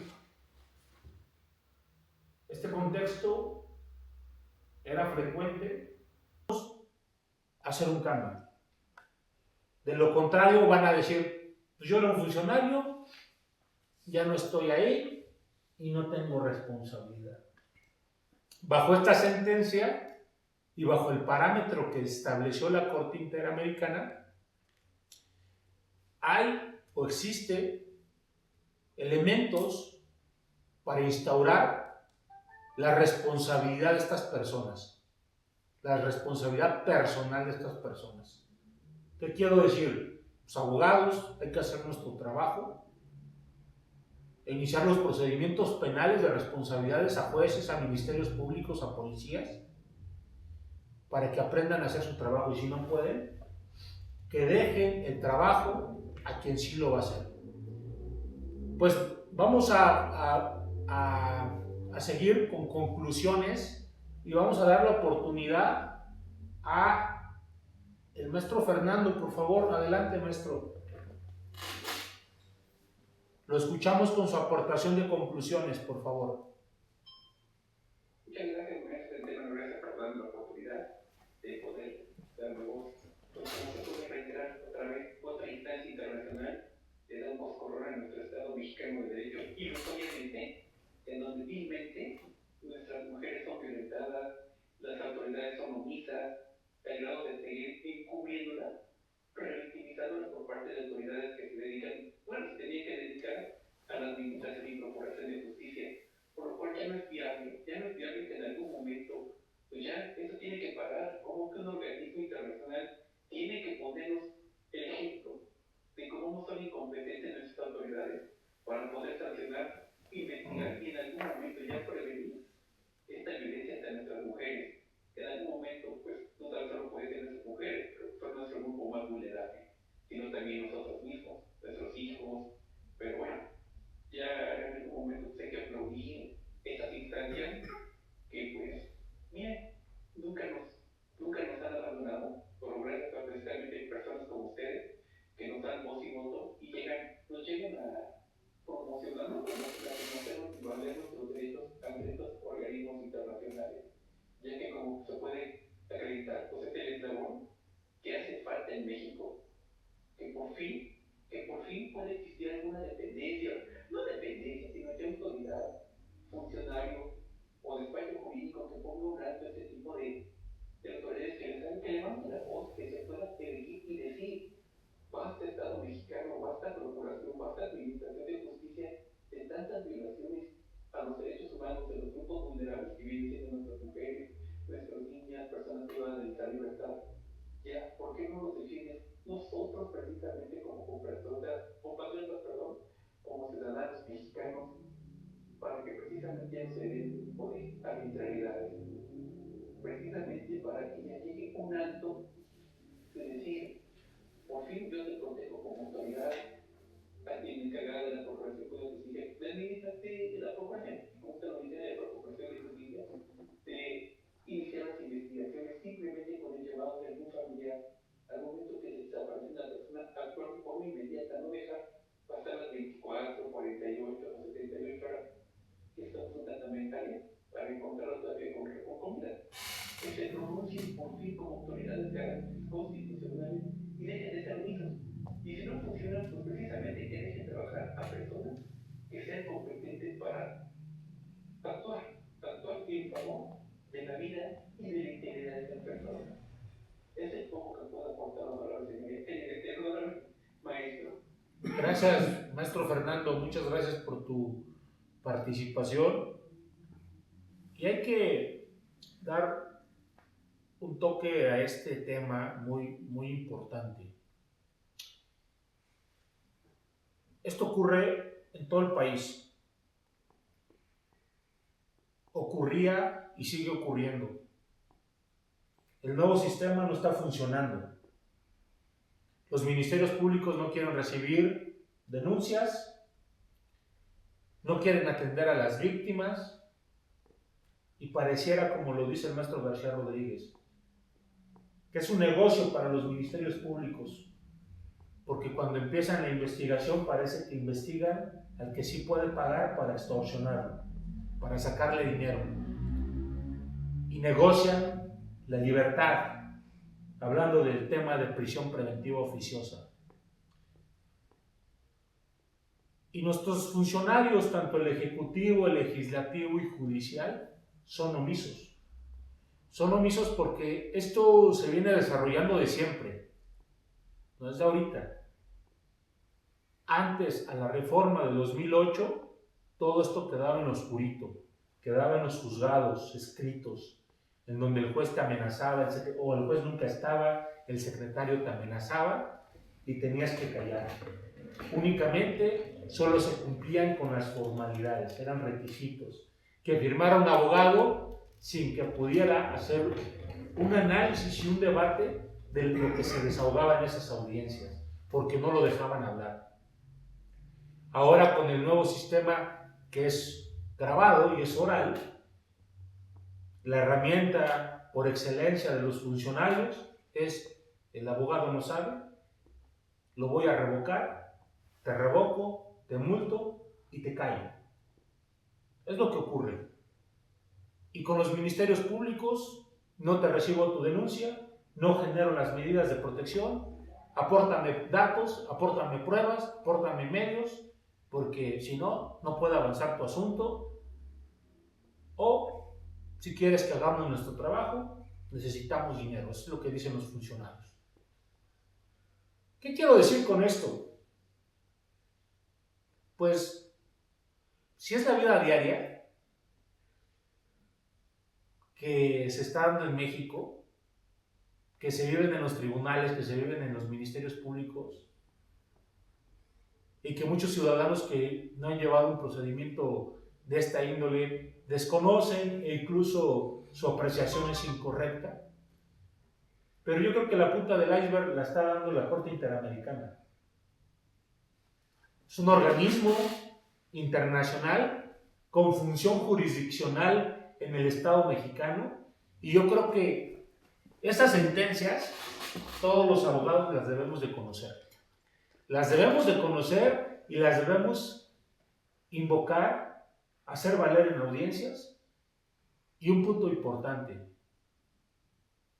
exigir a nuestros funcionarios en el ámbito de sus competencias, función legislativa, función ejecutiva, función judicial y el poder constituyente revisor de nuestra Constitución, cumplan con sus obligaciones.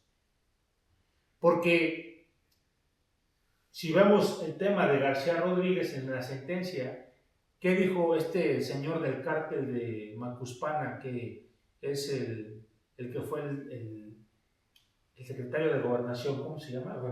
Adán Augusto.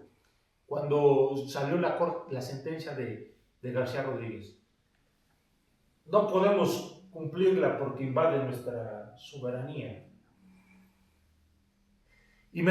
Y el Estado mexicano no hizo nada, no investigó, no protegió la vida de la persona que había sido desaparecida, y que todo arrojaba en forma razonable que estaba sufriendo violación y que iba a morir. Y precisamente por esta omisión, esta sentencia condena al Estado mexicano como solidariamente responsable por tortura. Precisamente en el análisis de la sentencia establece la Corte Interamericana, en el caso concreto, los aspectos que acabo de decir para verificar si era o no responsable. Y precisamente bajo el contexto que se vive, entendemos que la autoridad no hizo nada.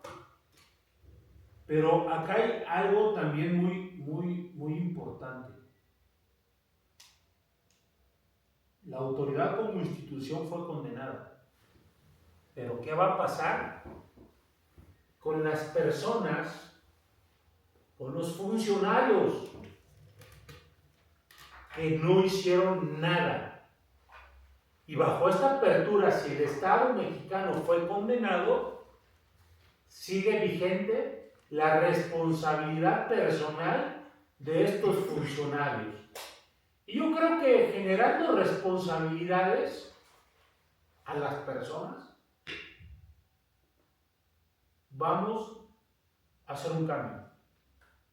De lo contrario, van a decir, pues yo era un funcionario, ya no estoy ahí y no tengo responsabilidad. Bajo esta sentencia y bajo el parámetro que estableció la Corte Interamericana, hay o existe elementos para instaurar la responsabilidad de estas personas, la responsabilidad personal de estas personas. ¿Qué quiero decir? Los abogados, hay que hacer nuestro trabajo e iniciar los procedimientos penales de responsabilidades a jueces, a ministerios públicos, a policías, para que aprendan a hacer su trabajo, y si no pueden, que dejen el trabajo a quien sí lo va a hacer. Pues vamos a seguir con conclusiones y vamos a dar la oportunidad a el maestro Fernando. Por favor, adelante, maestro. Lo escuchamos con su aportación de conclusiones, por favor. Muchas gracias, maestro del tema. Gracias por darme la oportunidad de poder darme voz.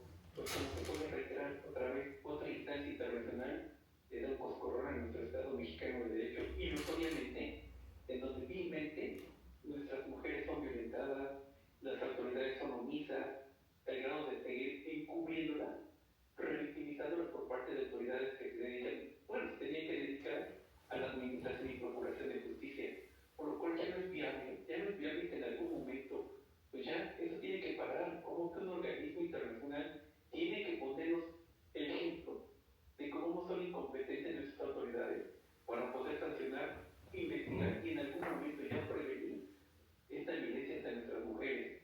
En algún momento, pues, no tan solo puede ser nuestras mujeres, pero son nuestro grupo más vulnerable, sino también nosotros mismos, nuestros hijos. Pero bueno, ya en algún momento hay que aplaudir esas instancias que, pues, miren, nunca nos han abandonado, por gracias a precisamente personas como ustedes, que nos dan voz y voto y nos llegan a promocionarnos, hacernos y valer nuestros derechos ante estos organismos internacionales, ya que como se puede acreditar, pues es el eslabón que hace falta en México, que por fin puede existir alguna dependencia, no dependencia, sino ya autoridad, funcionario o despacho jurídico que ponga un alto a este tipo de autoridades que levanten la voz, que se puedan erguir y decir: basta Estado mexicano, basta procuración, basta administración de justicia de tantas violaciones a los derechos humanos de los grupos vulnerables que vienen siendo nuestras mujeres, nuestras niñas, personas privadas de la libertad. Ya, ¿por qué no nos defienden nosotros precisamente como compatriotas, como ciudadanos mexicanos, para que precisamente ya no se den este tipo de arbitrariedades? Precisamente para que ya llegue un alto de decir: por fin yo te protejo como autoridad, también encargada de la Procuración de Justicia, de la Procuración, y como se lo dice, de la Procuración de Justicia, de iniciar las investigaciones simplemente con el llamado de un familiar. Al momento que se desaparece una persona, actuar de forma inmediata, no dejar pasar las 24, 48 o 78 horas que son fundamentales para encontrarlos todavía con vida. Que se pronuncien por fin como autoridades constitucionales y dejen de ser unidos. Y si no funcionan, pues precisamente que dejen trabajar a personas que sean competentes para actuar en favor de la vida y de la integridad de las personas. Es el poco que puedo aportar, honorable maestro. Gracias, maestro Fernando, muchas gracias por tu participación. Y hay que dar un toque a este tema muy importante. Esto ocurre en todo el país. Ocurría y sigue ocurriendo. El nuevo sistema no está funcionando. Los ministerios públicos no quieren recibir denuncias, no quieren atender a las víctimas y pareciera, como lo dice el maestro García Rodríguez, que es un negocio para los ministerios públicos, porque cuando empiezan la investigación parece que investigan al que sí puede pagar para extorsionarlo, para sacarle dinero, y negocian la libertad, hablando del tema de prisión preventiva oficiosa. Y nuestros funcionarios, tanto el ejecutivo, el legislativo y judicial, son omisos. Son omisos porque esto se viene desarrollando de siempre, no es de ahorita. Antes, a la reforma de 2008, todo esto quedaba en oscurito, quedaba en los juzgados escritos, en donde el juez te amenazaba, o el juez nunca estaba, el secretario te amenazaba y tenías que callar. Únicamente solo se cumplían con las formalidades, eran requisitos. Que firmara un abogado sin que pudiera hacer un análisis y un debate de lo que se desahogaba en esas audiencias, porque no lo dejaban hablar. Ahora con el nuevo sistema que es grabado y es oral, la herramienta por excelencia. La risa que ahora que Estados Unidos ataca a un gobierno de esta índole como Venezuela, alegue la intervención de los organismos internacionales cuando México es el primer país en no cumplirlos. ¿Qué quiero decir con esto, mexicanos? Quiero decir que cada quien se mete con el más débil, con los que pueden. El Estado mexicano ataca a nuestros conciudadanos, a nosotros como ciudadanos, no cumple con los organismos internacionales. Pero cuando se enfrenta a una fuerza más poderosa como es Estados Unidos, ahí sí conviene hablar a los organismos internacionales. Esto es una mentira, y ciudadanos comprendan, lean, investiguen, no se dejen llevar por fanatismos. La realidad, lo que estamos viviendo en los organismos internacionales es que México no cumple con las sentencias en donde perjudicó a los ciudadanos y dice que no las va a acatar.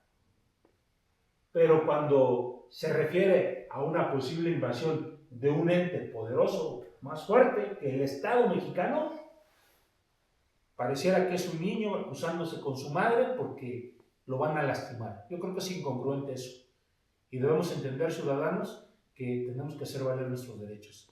Pues yo concluyo con esta aportación. Maestro Vladimir, si nos puedes escuchar, te escuchamos, tu comentario. De lo contrario, no te preocupes, comprendemos que vas en camino. ¿Y cómo concluyes? Gracias. Mira, me gustó mucho el análisis que hace la Corte Interamericana cuando considera la situación de riesgo, el concepto de riesgo. El Estado mexicano fue responsable porque conocía las diversas situaciones de riesgo que representaba el hecho de la desaparición sistemática de esta persona de Lilia, el caso de violencia, de violación y de el homicidio por estrangulamiento mecánico. Conocía el riesgo. Y me gusta la sentencia porque en esa investigación que hace el interseccional dan a conocer cifras e investigaciones concretas por especialistas, por universidades, que nos dan cuenta que lejos de disminuir esta violencia, se va incrementando. Tenemos dos sentencias similares en la Corte Interamericana, caso algodonero, caso de Lilia, y lejos de ir reduciendo la violencia contra las mujeres, se va incrementando. Pero ahora, ya no solamente es el riesgo de los estados fronterizos, ya en otro análisis habíamos comentado que es general. Los estados que antes eran tranquilos, nosotros que estamos en esta zona norte, zona centro del país, Tlaxcala, Puebla, eran estados tranquilos, o sea, daba una noticia criminal era esporádica. Ahora es todos los días. Aparecen muertos, constantes desapariciones. Vimos el caso de Teuchitlán, el rancho que se encontró en Jalisco, donde se encontraron diversos Claro, objetos. das un punto clave, un punto muy importante. Se encuentra ropa y el Estado mexicano, para evadir su responsabilidad con este señor ignorante que se llama, su apellida Noroña, dice, ¿y quién dice que los mataron? Porque para mí ahí se cambiaron de ropa. Y luego encontramos con este estadio que están haciendo, con las construcciones que están haciendo para el Mundial en Guadalajara, encontramos restos humanos. ¿Qué quiere decir? Sin una aportación científica. Estos cuerpos humanos, existe una gran posibilidad, estadísticamente hablando, que sean la ropa de las personas que encontraron, de las partes del cuerpo que encontraron. O sea, ya te interrumpí, pero quería comentar, perdón. No, atinas muy bien el comentario. Entonces, a lo que voy, el Estado conoce del riesgo latente de la violencia exacerbada. Ya no solo en los estados fronterizos donde habitaban los grupos más fuertes de los cárteles, ahora es de manera general.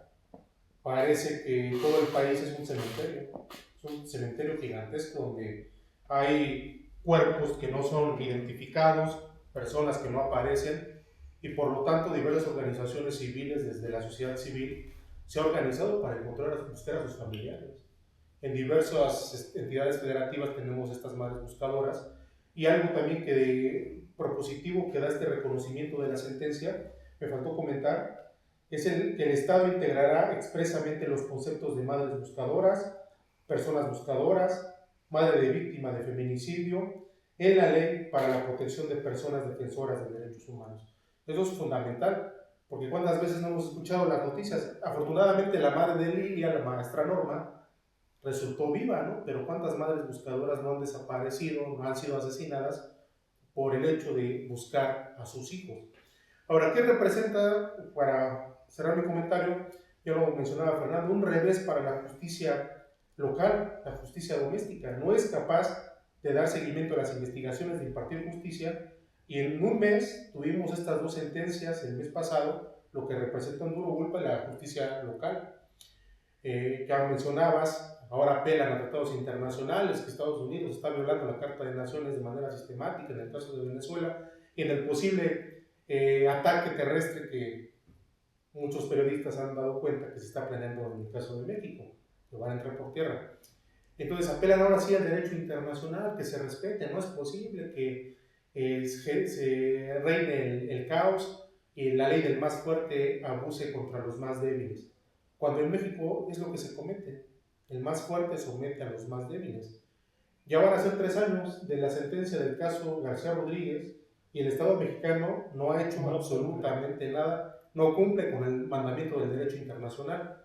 Es contradictorio, es paradójico que apelen al derecho internacional cuando les conviene, porque pienso que en estos momentos el cártel de Macuspana se está temblando. Cuando les conviene apelan al derecho internacional, pero cuando un organismo internacional como la Corte Interamericana les dice que tienen que dar seguimiento a estos casos, no hacen ningún mecanismo de investigación y de impartición de justicia. Pues esto es filosofía jurídica, es un grupo que generamos entre abogados, filósofos, haciendo análisis de estas sentencias. Vamos a concluir con todas las sentencias. La que viene la próxima semana la compartiremos en el grupo. Si quieres pertenecer a este grupo y te gusta leer, pues escríbenos en la página y te podemos agregar al grupo, con el compromiso de que des lectura, hagas análisis y podamos hacer reconocimiento a la sociedad, a los gobernados, a las personas que son víctimas a diario del abuso del poder, que las resoluciones en México no son absolutas. Tenemos organismos internacionales y precisamente estamos dando lectura y análisis a las sentencias de la Corte Interamericana en donde el Estado mexicano ha sido condenado. Saludos. Saludos. La sentencia de los funcionarios es: el abogado no sabe, lo voy a revocar, te revoco, te multo y te callo. Es lo que ocurre. Y con los ministerios públicos, no te recibo tu denuncia, no genero las medidas de protección, apórtame datos, apórtame pruebas, apórtame medios, porque si no, no puede avanzar tu asunto. O, si quieres que hagamos nuestro trabajo, necesitamos dinero. Eso es lo que dicen los funcionarios. ¿Qué quiero decir con esto? Pues, si es la vida diaria que se está dando en México, que se viven en los tribunales, que se viven en los ministerios públicos, y que muchos ciudadanos que no han llevado un procedimiento de esta índole desconocen e incluso su apreciación es incorrecta. Pero yo creo que la punta del iceberg la está dando la Corte Interamericana. Es un organismo internacional con función jurisdiccional en el Estado mexicano, y yo creo que esas sentencias todos los abogados las debemos de conocer. Las debemos de conocer y las debemos invocar, hacer valer en audiencias. Y un punto importante: exigir a nuestros funcionarios en el ámbito de sus competencias, función legislativa, función ejecutiva, función judicial y el poder constituyente revisor de nuestra Constitución, cumplan con sus obligaciones. Porque si vemos el tema de García Rodríguez en la sentencia, ¿qué dijo este señor del cártel de Macuspana, que es el que fue el secretario de Gobernación? ¿Cómo se llama? Adán Augusto. Adán Augusto. Cuando salió la sentencia de García Rodríguez: no podemos cumplirla porque invade nuestra soberanía. Y me da risa que ahora que Estados Unidos ataca a un gobierno de esta índole como Venezuela, alegue la intervención de los organismos internacionales cuando México es el primer país en no cumplirlos. ¿Qué quiero decir con esto, mexicanos? Quiero decir que cada quien se mete con el más débil, con los que pueden. El Estado mexicano ataca a nuestros conciudadanos, a nosotros como ciudadanos, no cumple con los organismos internacionales. Pero cuando se enfrenta a una fuerza más poderosa como es Estados Unidos, ahí sí conviene hablar a los organismos internacionales. Esto es una mentira, y ciudadanos comprendan, lean, investiguen, no se dejen llevar por fanatismos. La realidad, lo que estamos viviendo en los organismos internacionales es que México no cumple con las sentencias en donde perjudicó a los ciudadanos y dice que no las va a acatar. Pero cuando se refiere a una posible invasión de un ente poderoso más fuerte que el Estado mexicano, pareciera que es un niño acusándose con su madre porque lo van a lastimar. Yo creo que es incongruente eso. Y debemos entender, ciudadanos, que tenemos que hacer valer nuestros derechos. Pues yo concluyo con esta aportación. Maestro Vladimir, si nos puedes escuchar, te escuchamos tu comentario. De lo contrario, no te preocupes, comprendemos que vas en camino. ¿Y cómo concluyes? Gracias. Mira, me gustó mucho el análisis que hace la Corte Interamericana cuando considera la situación de riesgo, el concepto de riesgo. El Estado mexicano fue responsable porque conocía las diversas situaciones de riesgo que representaba el hecho de la desaparición sistemática de esta persona de Lilia, el caso de violencia, de violación y de el homicidio por estrangulamiento mecánico. Conocía el riesgo. Y me gusta la sentencia porque en esa investigación que hace el interseccional dan a conocer cifras e investigaciones concretas por especialistas, por universidades, que nos dan cuenta que lejos de disminuir esta violencia, se va incrementando. Tenemos dos sentencias similares en la Corte Interamericana, caso algodonero, caso de Lidia, y lejos de ir reduciendo la violencia contra las mujeres, se va incrementando. Pero ahora, ya no solamente es el riesgo del estado, los estados fronterizos, ya en otro análisis habíamos comentado que es general. Los estados que antes eran tranquilos, nosotros que estamos en esta zona norte, zona centro del país, Tlaxcala, Puebla, eran estados tranquilos, o sea, daba una noticia criminal, era esporádica. Ahora es todos los días, aparecen muertos, constantes desapariciones. Vimos el caso de Teuchitlán, el rancho que se encontró en Jalisco, donde se encontraron diversos objetos. Das un punto clave, un punto muy importante. Se encuentra ropa y el Estado mexicano, para evadir su responsabilidad con este señor ignorante que se apellida Noroña, dice, ¿y quién dice que los mataron? Porque para mí ahí se cambiaron de ropa y luego encontramos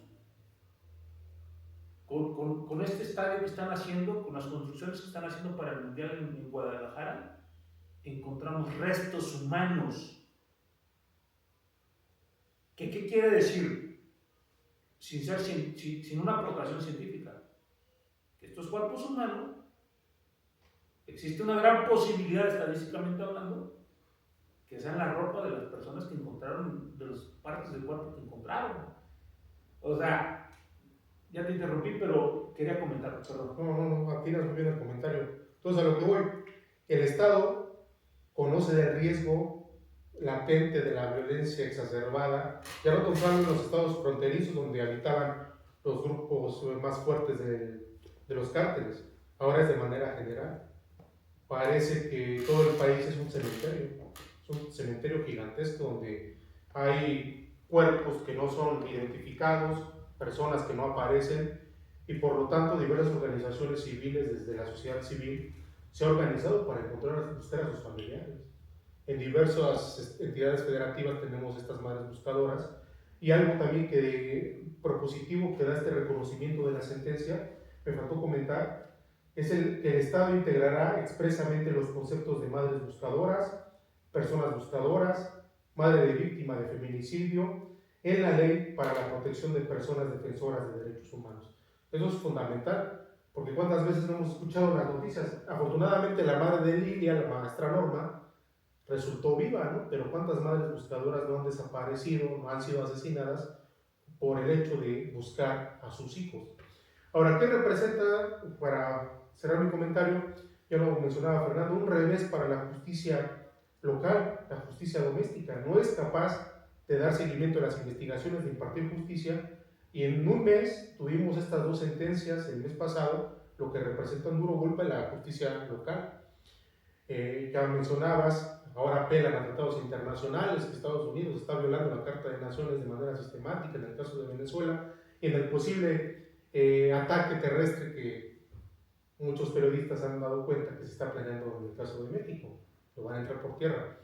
Entonces apelan ahora sí al derecho internacional, que se respete. No es posible que se reine el caos y la ley del más fuerte abuse contra los más débiles. Cuando en México es lo que se comete, el más fuerte somete a los más débiles. Ya van a ser 3 años de la sentencia del caso García Rodríguez y el Estado mexicano no ha hecho absolutamente nada, no cumple con el mandamiento del derecho internacional. Es contradictorio, es paradójico que apelen al derecho internacional cuando les conviene, porque pienso que en estos momentos el cártel de Macuspana se está temblando. Cuando les conviene apelan al derecho internacional, pero cuando un organismo internacional como la Corte Interamericana les dice que tienen que dar seguimiento a estos casos, no hacen ningún mecanismo de investigación y de impartición de justicia. Pues esto es filosofía jurídica, es un grupo que generamos entre abogados, filósofos, haciendo análisis de esas sentencias. Vamos a concluir con todas las sentencias.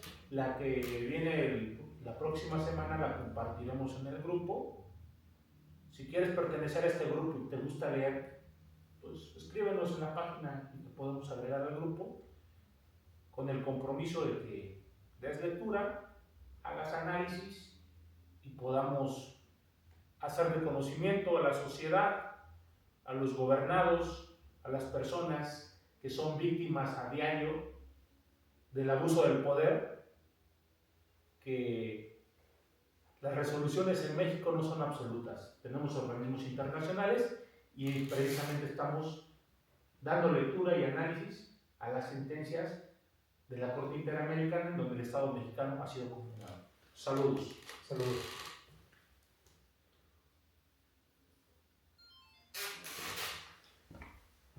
¿En vivo?